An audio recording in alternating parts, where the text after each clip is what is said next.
Avian life now.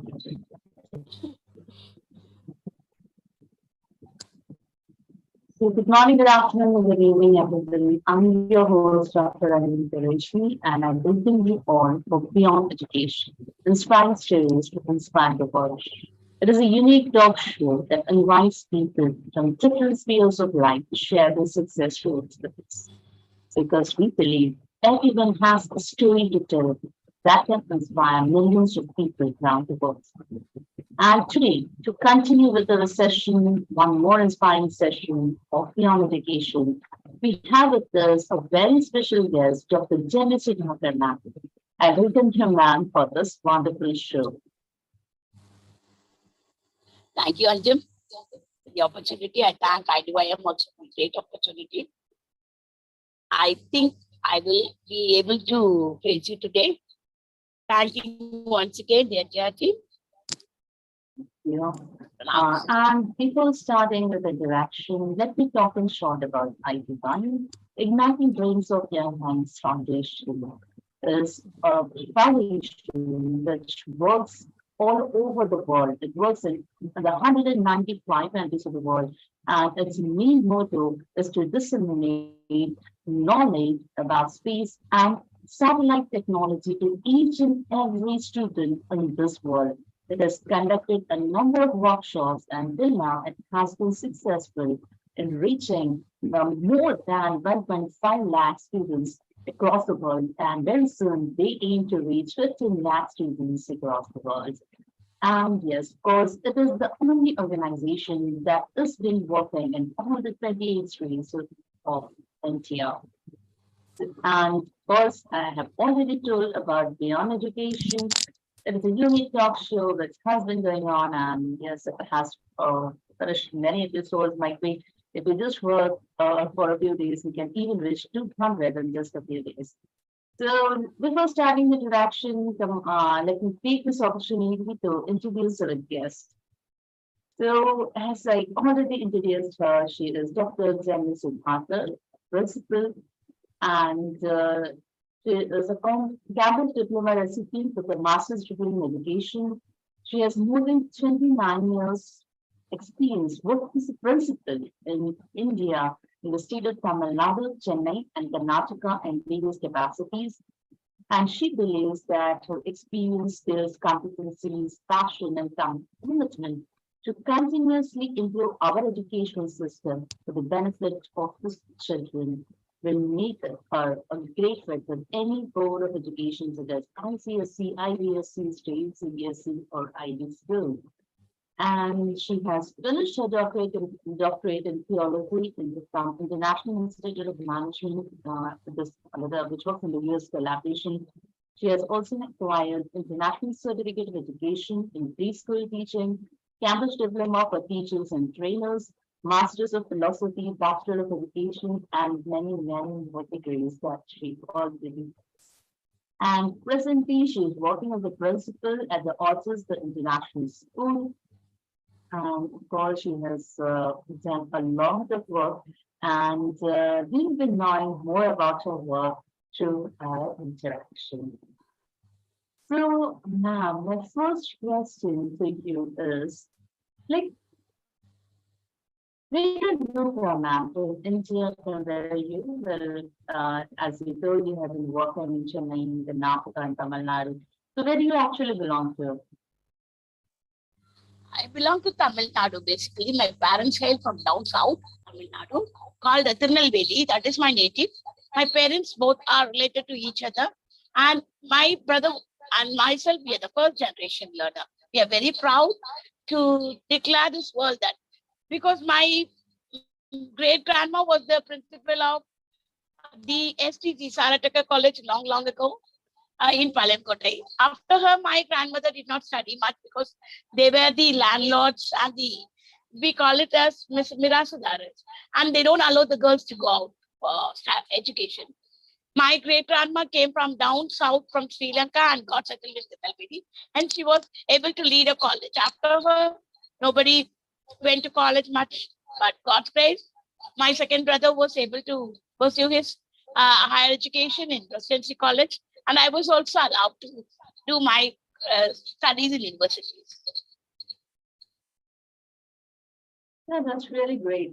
Yes, of course, most of us, like we have seen that if we take 1 or 2 generations ago, if you see, yes, there were people who didn't go to school, and especially women did not allow, girls were not allowed to go to school. But like you said, you are the first generation learner after your great grandmother. So, was it now any kind of difficulties or was it difficult for you to acquire higher education in the midst of this, like where the girls were not allowed to go to school? I never had any difficulty because my parents had a very uh, thorough vision towards me and the family, and they were very much keenly looking for us to come up in life with a lot of educational qualification. My father was the one who instilled discipline within us and cultivated the habit of learning, nurtured us and cherished us with good environment. And my grandfather was the one who was a great inspiration, who will sit with us every day and try to make us learn. My mother and father, they supported a lot. They were scaffolding us. And the environment they provided us helped us to do this enchanted learning in a better manner. Thus, we are able to be successful today. Yeah, of course. For any, education, especially for the child education, parents, they always have a very important role to play always. Yes, of course, parents support. Anyone can, they can acquire education. They can go to any part of the world, in fact, to get education, to get educated. So that's really a great thing to know. And hats off to your parents, so they're always there with you. And yes, after you have a long list of certificates and different types of courses that you have done. I will be asking you about that also. But the firstly, let me know why did you choose to be an educator? To be honest, from my childhood, I had a passion to become Mother Teresa. Because I was blessed and gifted a privilege to learn Mother Teresa when she came to India. It was my parents who gave me the opportunity.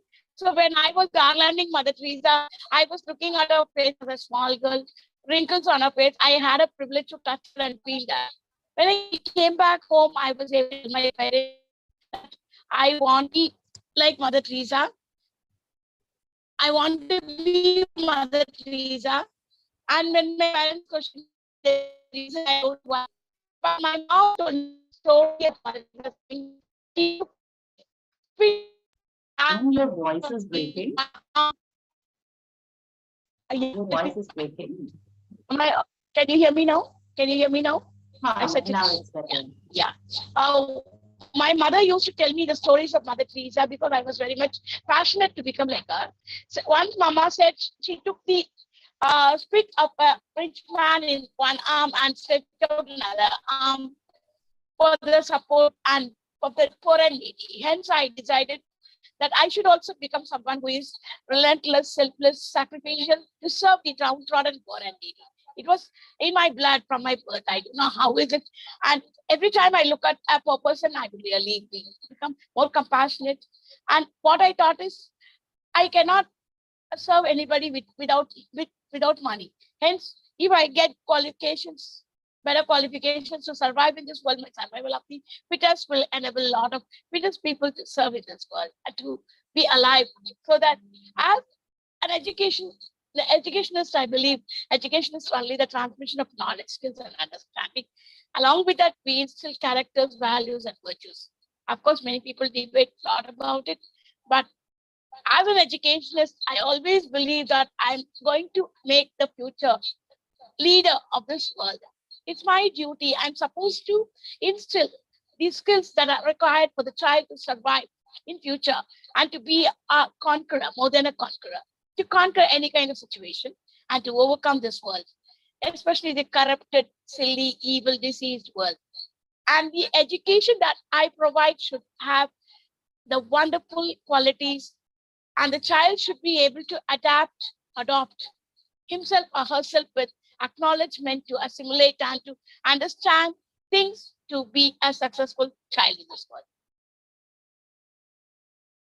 Yeah, that was really an amazing thing that you are thinking about. And yes, of course, you want to be Mother Teresa. And because, even being an educator, it is actually a noble profession where we are helping a number of students. And in fact, it is not just like, feeling, okay, some 100, 200 students, we are making an impact of them. But indirectly, we are creating an impact of some thousands and millions of lives when we are an educator to the work we are doing, to the knowledge we are spreading around the world.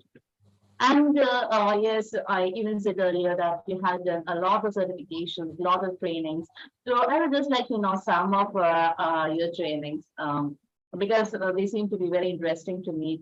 So you are trained in Green Garden handwriting. So what is this Green Garden handwriting? Actually, earlier days, nowadays we don't much difference in handwriting, but earlier days, handwriting was the key to success. If I'm able to write well, present my ideas well, put it out in the paper, I score well. But luckily or unluckily, I have a very bad handwriting. I cannot. I should remember my CEO of Velamal Educational Trust, where I served for 24 years and 9 months. It was a great opportunity to serve in Velamal because that was the place where I started my career. After my starting from Baines, I moved to Velamal in the year 1996. As a kindergarten teacher, I started my life. And my school gave me a lot of opportunities. My CEO, Mr. Velmurugan, spent a lot of money on the teacher empowerment. We were trained a lot. Though I was from a reputed college, reputed school, able to do something. Still, I was nourished and cherished in a wonderful environment. Every week we had training. One among those trainings were conducted by one of the academy called Green Garden, where Kanchana and Gauri, two girls, used to come. We as teachers, as administrators, as principals, vice principals, we all had to sit and they will teach us alphabet. They'll teach us the upstroke, downstroke. We were trained on how to write neatly. As an educationist, I always believe that I must be learning every moment because learning never ends. That is the secret of my success in my life. I don't believe on what I am today. I don't rejoice over my past history. I believe that I must make a history tomorrow so that I need to survive in this world to be the best and the best of human beings. As an educationist, I've been privileged to have this Green Garden handwriting training through which I was able to be trained very well to write well. And we were able to train our children well. Thus, our children who were attended board classes were able to achieve good results in the days to come. And the good results that they got over the period of time were bringing a lot of laurels to the institution. Thus, the handwriting training by Green Garden. I will not forget the Green Garden organization also. If anybody needs, please tell me. You feel your children should be trained for handwriting, I will share these numbers. They are the excellent people in the world. They'll do very good job. Thank you. That's really great to know about handwriting and you have been trained.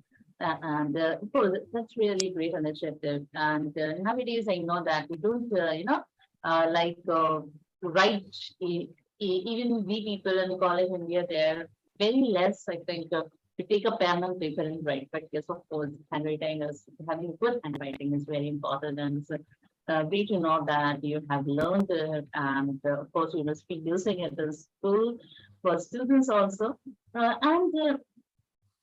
Yes, you are also training child psychology.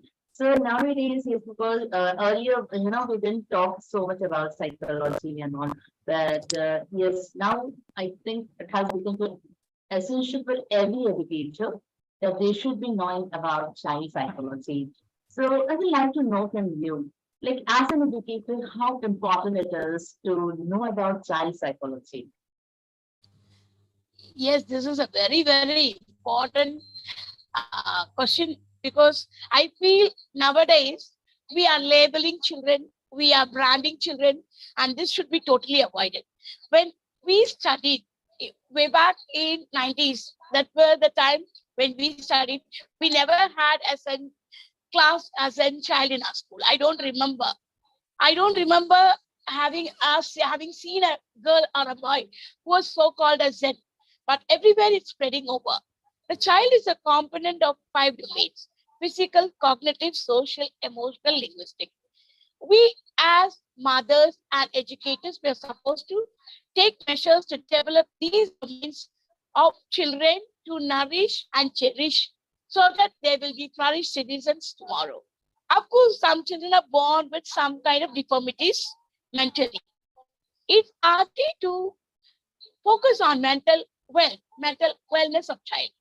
We have to cater the child the best environment, because there's no thing that is impossible in this world. There's nothing impossible in this world. Everything is possible if we take measures to rectify, reprimand, and to rejoice over little petty things. Many of us fail to understand the real scenario, real situation under which the child has undergone that kind of tormentation. Psychology is nothing. It is all about the thinking ability and the process of understanding human beings from each other's heart and mind and soul. If you accept and agree, you can just tell me how many of us do take care to give time for the child to settle down in the class. The moment we see a child who is very restless, we feel that the child is hyperactive child. We brand them. The child is not a doll. It cannot be in a place seated quietly. The child is a human being with flesh and blood. There are 90 motors running in our body: eye motor, ear motor, mouth motor, nose motor, stomach motor, heart motor, leg motor. These motors are little active for some children. It is the responsibility of every educator to design appropriate child-friendly activities in the classroom to cater to the needs of every child. Right now, I remember my Cambridge diploma, what I studied it from Cambridge University. I did learn 4 modules. I thank Srikruti Institute for giving me that through Malika Mani Madam, whom I learned a lot in my life. The first thing I learned is planning and preparation. Second is creating learning opportunities for children. Third is differentiation. One among the component of learning opportunities is differentiation, which I love the most. I even remember getting a distinction in that paper, that assignment, because there are varieties of children in the class. Like a mother has 5 children, each of them are difficult. There is a gifted child in the class who can do everything on his own in an extraordinary manner. There is a topper in the class who can listen to you and do extraordinary well. There is a mediocre child who can listen to you, understand you, follow you, and do well. There is a below mediocre child, below average child, who needs hand holding. There is a late finisher. The child is not low achiever, not a slow learner, but he's a late finisher. All children can do everything, but their learning level and learning pace is different. Their attention span is different. We as educators should create always differentiated classrooms with varieties of differentiated activities, varieties of differentiated worksheets, through which the child can rule this world. The minimum level of learning should be set. When we provide such kind of learning, the psychology, the mental wellness of the child is protected. That's what I'm trying to say. When you give the toughest task to the child who cannot do with other child, the child gets humiliated. Thus, his stress level increases. It's enhanced. And the child is led to depression, and we call the child Zen child. The child tries to attack the child who's doing very well, though the child is incapable of doing the same, like his or her peer. And we as educators should understand the differentiated levels of learning of children and prepare our classroom with appropriate activities and appropriate learning materials, resources. Resources are very important thing. If we are going to be ready, the child will not have any stress in the mind. Of course, there will be some children with uh, some kind of negativity or some kind of lower level of achievements. All that these children need to do is they need to understand themselves first. So, as an educator, the prime responsibility of every educator is to focus on the differentiation, the differentiated learning abilities of children, the differentiated learning levels of children, and to prepare the children accordingly A child cannot be a doll in the class. The teacher should understand to be ready to make the child be facilitated. The teacher cannot spoon feed the child every day. I believe that I cannot operate my mobile to the extent that my son does. So the child is the most intelligent, supreme art of God. We as educators should understand this and provide a platform for the child to understand himself or herself. That's the psychology. The word Zen has to be totally abolished from this world. We cannot label a child. We cannot brand a child. The child has every authority or right to education. We as educators should nurture the child, nourish the child with appropriate learning design activity. So every classroom should be a learning studio, not a clear classroom. The resources that teachers are going to prepare for the child should be appropriate to the child's ability, not to the inability of the child.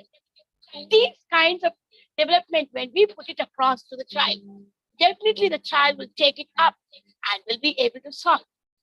As I said, the gifter will be gifted, the topper will be topper, the average mediocre will be mediocre. The low achiever will try to raise up the bar, at least with the mediocre, and the late finishers will try to catch up and finish somewhere. So set a minimum learning level as educator. Try to plan and prepare your classroom as learning studios, and try to have differentiated activities with a lot of amenities in the classroom, whatever the child needs, not according to the educator's wishes and fancy. We as educators fail to understand the child. So today I'll give a tips to every educator who's watching this program. Please remember, you are the creator of every profession. The teacher is the creator of every leader, auto rickshaw puller, cloud seller, tailor, machine wonder, or a space scientist like Institute, anything, the ruler or everything. The teachers, the educators should look at the child as the ruler of this country. Thus, the teacher will be able to instill and imbibe the invaluable values within the child, cultivate good habits, instill discipline within the child, with appropriate learner-centric design activities, not the teacher-centric activities. When you desire to keep the classroom alive with adequate, appropriate, authentic activities, especially artificial intelligence is only this one. Read me articles which I wrote in 2021 on AI. In fact, I got an appreciation from NASA for the same. If you are going to bring in the augmentative reality class, because technology is ruling this one. Of course, we need to have green garden handwriting in order to make our handwriting best, as we spoke before. But that's not the current scenario. Understand the current scenario. 21st century skills. What is it all about? It's all about C's: critical thinking, collaboration, communication, creativity. The child has to be a problem solver. These 5 skills, when you are trying to instill in the child with invaluable imparting education in a balanced environment, the child will be a great source of inspiration in the days to come. Yes, Sanjay, carry on. Next question, please. That was really a great answer. And as I was listening to you, yes, we have to be more student-centric nowadays. And I have observed, like, even that's what you were saying, because nowadays the students don't want that we just plan something and say you have to attend it. They don't want it that way. They will say, man, yes, it is 6 days, we are listening to the same thing, we are listening to some lecture. Actually, they want, like, if instead of that, if we tell them, okay, this is some activity, and tell what you can do. And I did it. In fact, like we have one like critical thinking projects, which every teacher has to give for every subject. So what I did is, okay, you tell some recent trends in communication, because that's what I teach is communication related subject. So they came up with so many. They listed the topics, and then I told them, okay, now make a report on this, as we have been told some 3 to 4 pages report. And this I told it in the afternoon, and had given them a 1 week thing, but next day itself all were done. So yes, now is the time, like you were saying, we don't have to impose work on them, or they have to Yes. actually learn to be. Actually what happens if you take David Perkins' Project Zero model? I'm a member at Harvard and we do that regularly. What we focus is flipped classroom method. When I think 2004, when we researched with Finland, we came up with flipped classroom method, and the whole world is following it today. If we are going to follow the flipped classroom method, every child will get an advantage or the blessing of learning something previously, coming back prepared. And the teacher is not going to be a teacher in the class; she needs to be a scaffolder. Have you seen a mason building the building? How he cements the building. He doesn't go and do things on his own. He scaffolds the building first. He supports his environment.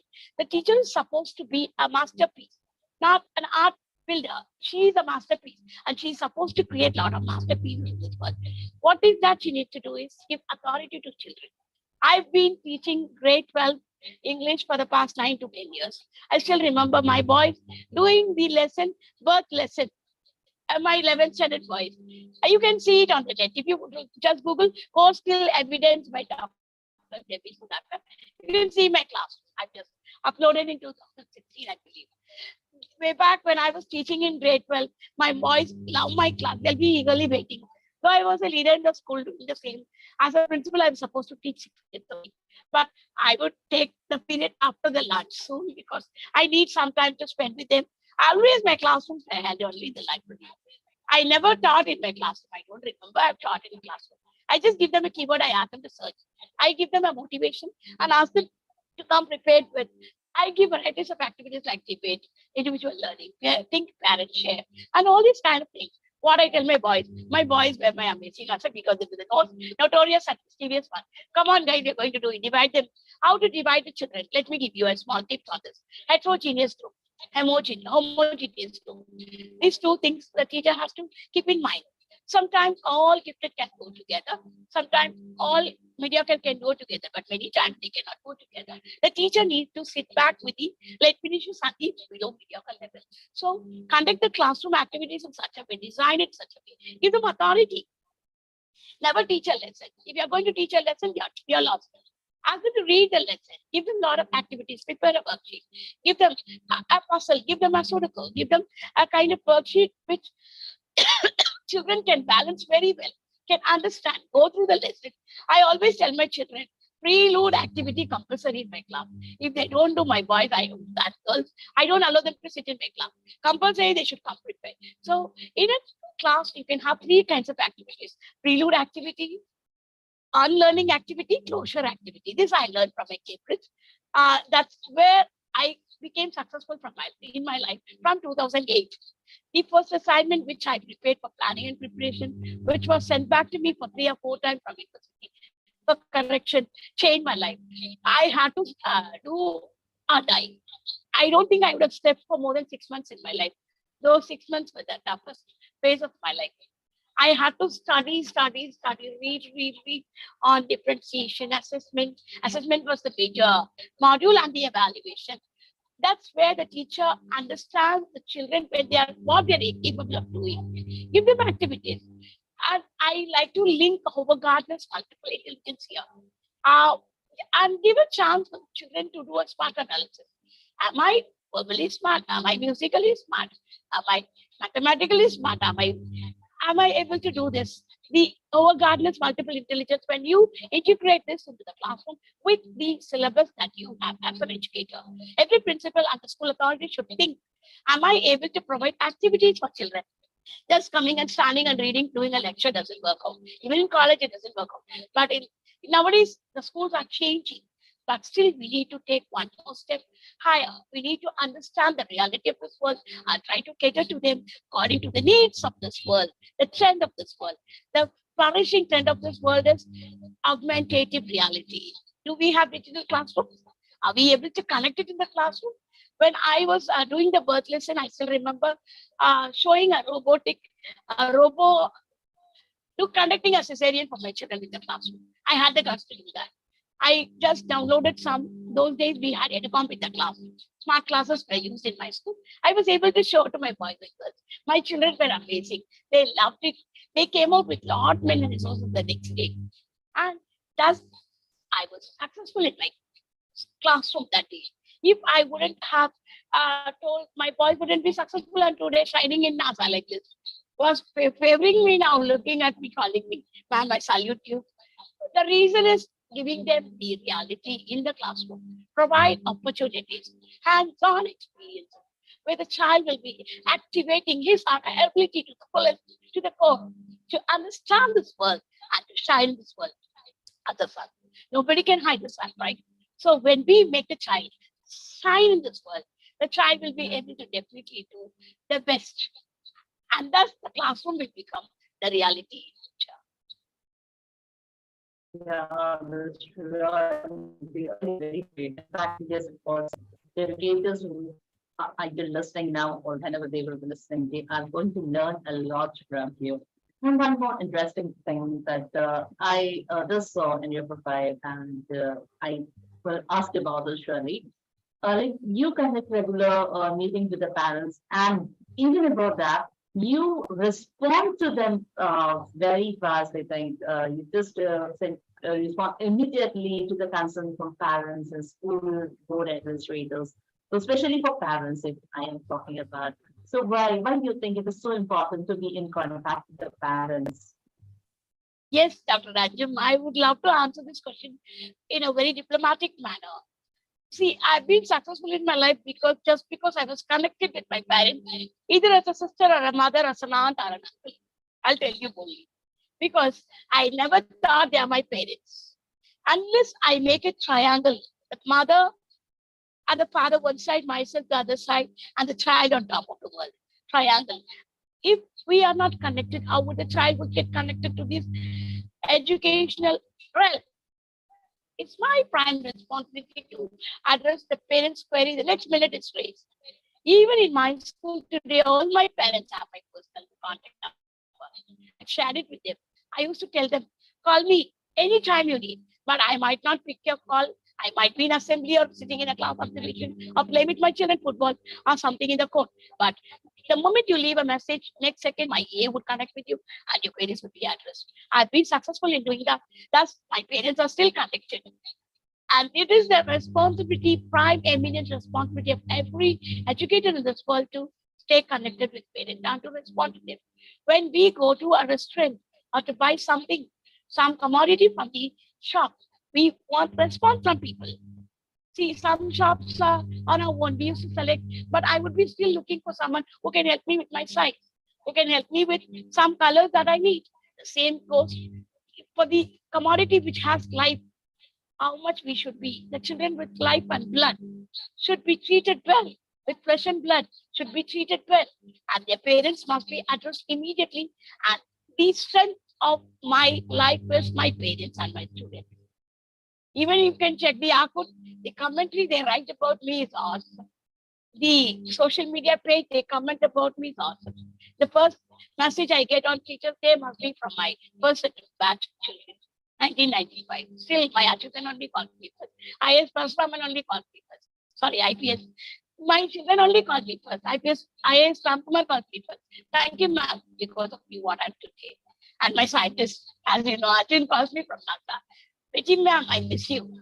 These words are successful only because I served my parents with 100% satisfaction. So the key word is customer satisfaction. 100% is the key success.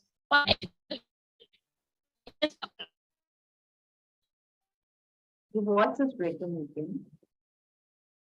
Your voice is Yes, I breaking. think I have some network connection. I'm sorry. Can you hear me now? Yeah, Yes. now it's Yes. okay. Yes, Okay. Dr. Rajini. Yeah, one more question. But, not just a question, not a question, in fact, I must say, I just want to learn it from you. Like in the scene, like you concentrate very much on improving teacher performance, and you have organized and conducted teacher development programs. Now, why do you think is it important to have teacher development programs? I'm very thankful for asking me this question. The empowerment. Education is all about empowerment. When you empower a child in the classroom, the child is exploring this world. The child comes to you as raw material.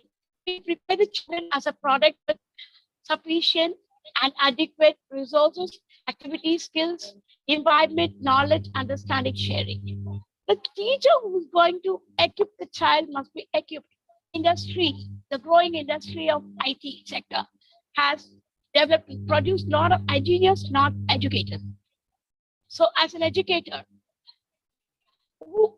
I don't boast much on my education because that's nothing. It's all by learn over the days of learning, I got it. The education what I received is nothing to be compared with the experience that I gained in my life. I still remember my training institute where I did my church park teacher, Sister Jerome, I cannot forget her. The way she sings, when she sits on the piano, she wants us to sing. And the training school where I did my early childhood education, there also I had a wonderful teacher called Mr. Victor. He used to come.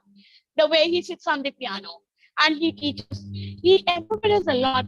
They empowered us, they trained us how to create poems, how to convert poems into songs, and how to create learning environments for children. The trainings what we received over the period of time, of course, those days was very difficult. As a girl child, I never washed a tumbler at home because my father never made me do all that. We had people to do everything. But when I went into training school, I was asked to cut vegetables by my teacher. My church park mom, Mrs. Mary, still I remember her. She used to tell me, Betty, hold the knife like this, start cutting. She was an Anglo-Indian chef, in fact. She taught me how to cook Italian desserts. She taught me how to make Thailand food. I learned so much from her, the empowerment that she gave me. And added to that, the psychological training that we get to have tolerance in life. They make us wait purposefully and they tell us we must. And the technological training, the IT training, what I received, it's not that much easy. I learned everything because somebody taught me. I was not born genius. I was not born uh, uh, like this skilled personality. Over the years of time, over the periods of time, I was able to get all these embedded with me because I had an environment. So, as an educationist, as a leader of an educational institution, I felt the necessity of empowerment of teachers. Thus, I started training my teachers. How I did it. 2002, when I go to class for observation as an headmistress, I observe the classes. I don't come out. I do acknowledge my teacher. I just tell my children, ask my teachers to bring the puppet because we will have a storyteller in over TV and class, all that. So I utilize those skills for my teachers' empowerment. Every Saturday, I used to conduct music storytelling class for my teachers. Today, my teachers are shining. Two of my teachers are saying stories of me. They are saying stories in Goa even today. Jiva, the storyteller. You can just take the list of people who are empowered. When I was able to do it on every Saturday continuously, classroom management, that was the major thing which I required. When I go for observation, I try to understand the needs of a teacher, the areas in which the teacher fails. She may not be able to use the voice modulation, the right gesture to produce herself productively with the children. So I learned to teach them, and the communication was the main barrier. In teachers, communication skill was the best training required. So I focused on that. By God's grace, I'm going to have some little English knowledge. In Tamil Nadu, rural girls, they are not well trained to speak in English. Communication skill barriers. I've conducted more than 1,000 communication training for my teachers. I can say it, I can vouch for it. I can make anybody speak in English. I can say that. Because I know I start from the alphabet, word, phrases, get into the grammar, bring into reality and make them speak. Thus, my teachers were able to get personality development training. I had conducted a number of it. They need to present themselves in a very pleasant manner before the parents and the other stakeholders. Thus, the school will be a better place. No, the teacher who's standing there is not standing on her name. She represents the brand of the school. She represents the organization. So it's the prime eminent responsibility of the educator to identify the needs of the teachers and to empower them with appropriate skills, knowledge, understanding, to imbibe them with adequacy and to test them frequently, to monitor and measure whether they're implementing the same in the class. The teacher might try to divert sometimes. The teacher might try to move away, but it's our responsibility to have a track record of every teacher's empowerment and implementation of the same and to follow up the same and to make them to shine on top of this world. I think I've answered your question, Dr. Raju. That's a great thing. This great initiative that we haven't taken for the teachers, of course, because we are in the educator field, education field, and we are educators. We should be not learning each every time. Our learning should never stop, and we have to keep on updating ourselves. We have to keep on developing ourselves. Only There's a then we can statement in be. Tamil. Dr. Tanjam, there's a statement in Tamil. கற்றது கைமண் அளவு, கல்லாதது உலக அளவு. So that means what we learned is up to the fist. I believe that I'm a learner still. Every day morning as soon as I wake up, I read at least 10 pages in a book. Otherwise, I cannot manage my day. I'm a voracious reader. I love to read. My best book companion nowadays is my Bible. I keep reading it night and day because I learned a lot through Bible. I wanted to say it before, that's why I cut short you. And the wisdom, the knowledge that the world needs today is hidden in Bible. Because Bible is the embodiment of all wisdom. When I read it night and day, I'm able to get it. I've referred to many teachers, and many teachers have started reading it, and they've gained appropriate knowledge, skills, and they're able to implement the same. Yes. Yes, that's great. Of course, reading is really a great source of knowledge, and it's not depend on what you like reading to it. But you should be reading that. That's really very good thing that you told, and especially like told about reading Bible every day. That's really a very good practice. And in fact, like sometimes I feel this spiritual practices, religious practices, the present generation is going away from it, and so that I think we should promote it and the present generation also, because when they know about it, they actually learn to take decisions properly. They learn what is right, what is wrong, and once they know this, they will always go ahead. Yes, just one question. After that, I will be just taking some questions from you. So just one question that I wanted to know is, according to you, who is the person behind your success? I will say it's God. Nobody else. Maybe when I was a small girl, it was my dad who instilled this kind of interest within me. I'm not intelligent. I'm a dunce. I'm a fool. I know that. I just manage myself because I read. I try to get something. It is God who has helped me hitherto in my life, and I always believe that my father was a very great source of inspiration for me. He always encourages me. Every time I come back from the school, he just said, at the entrance, and he asked me, tell me one thing that you learned today, and tell me one thing that you would love to learn tomorrow. These two words, and even now I have a dad who is always supporting me and guiding me, and helping me. And I believe the words of my father still lingers in my heart. It rings very sound in my ears. I learned today. I always tell my trainees when I conduct training, but I've seen in CBSE trainings also. When I speak, I tell them, all of you must have a notebook. I don't sit in my training. I don't believe this typing notes and mobile and all that. Write whatever you listen to. Take notes. At the end of the session, I'll always ask people, write one thing that I learned today and one thing that I learned tomorrow. Thus, the British Council, I should thank British Council also. As a panelist of British Council, I was very well successful in conducting a lot of trainings along with them, especially core skills evidences. They gave me a very good platform where I was able to train thousands and thousands of teachers. And there we implement this. Be it a Becos or IELTS or TOEFL, TKT, we just implement this. One thing that I learned today and one thing that I would love to learn tomorrow. When we try to make people write what they want, and what they have learned. And I asked them to read it again and again and said it. If they say they learned it, I would ask them to explain it through a mind map or a simple diagrammatic or any kind of description or visualization. They would love to depict it. And when they depict it, I understand the level of understanding and I evaluate myself where I stand. The amount of training, understanding is the amount of training evaluating for me. So what I do is I learn from Richard Corbin, who tells me always, Betty, every night you should have a journal in your hand. Nowadays, I'm not writing because I don't have any happy stories to write much. But I was writing it until 2020. We used to have a journal. Every teacher should do it. Every night, the teacher should narrate what happened in the class, what happened in the life. So when you narrate, not just write it, narrate it. And after you narrate it, right, one thing that I learned today, and one thing don't want to do it from tomorrow. And I want to do it from tomorrow. One thing I would love to learn today.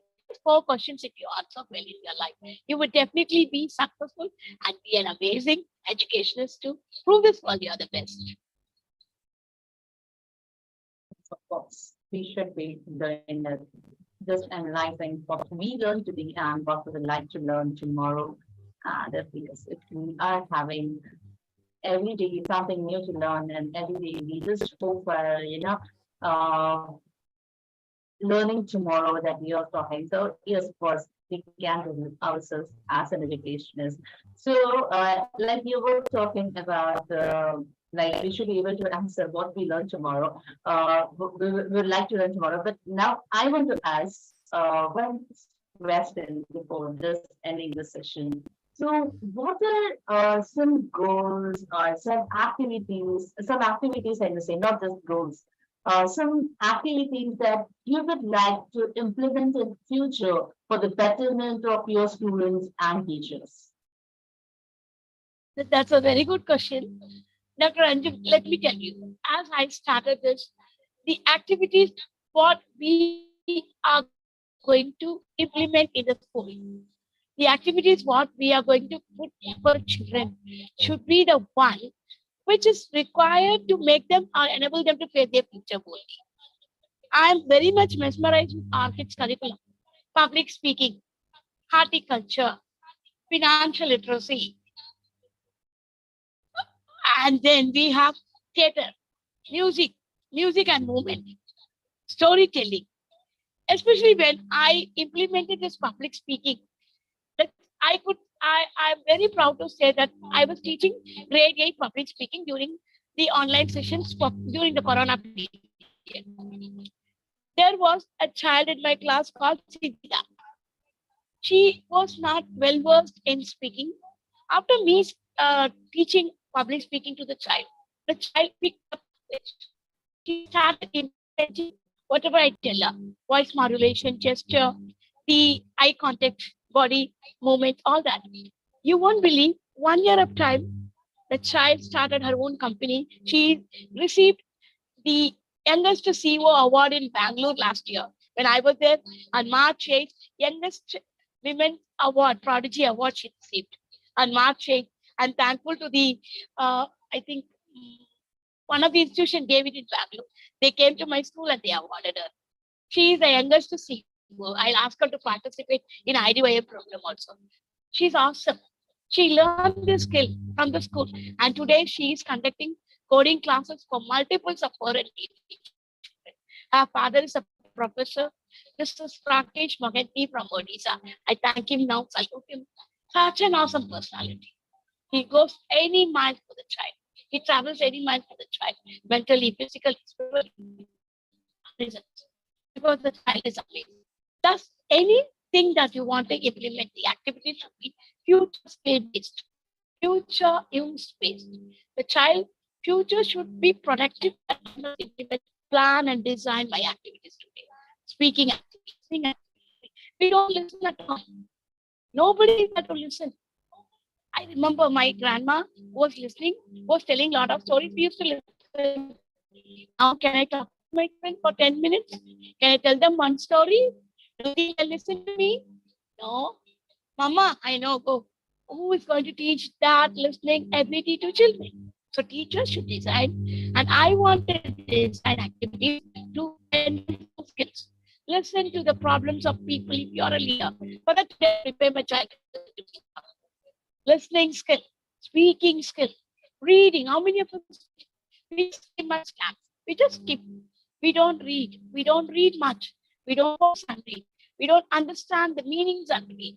So it's our duty to read, and make children read. So design activities and also plan activities to create interest within children to reach, to compete globally. I'm very thankful to IDYM because IDYM is training children on space science. Salute you, IDYM. No words. Because This space science is the need of tomorrow. Every country is trying to compete with each other with their missiles, with their bombs, atoms, and all that.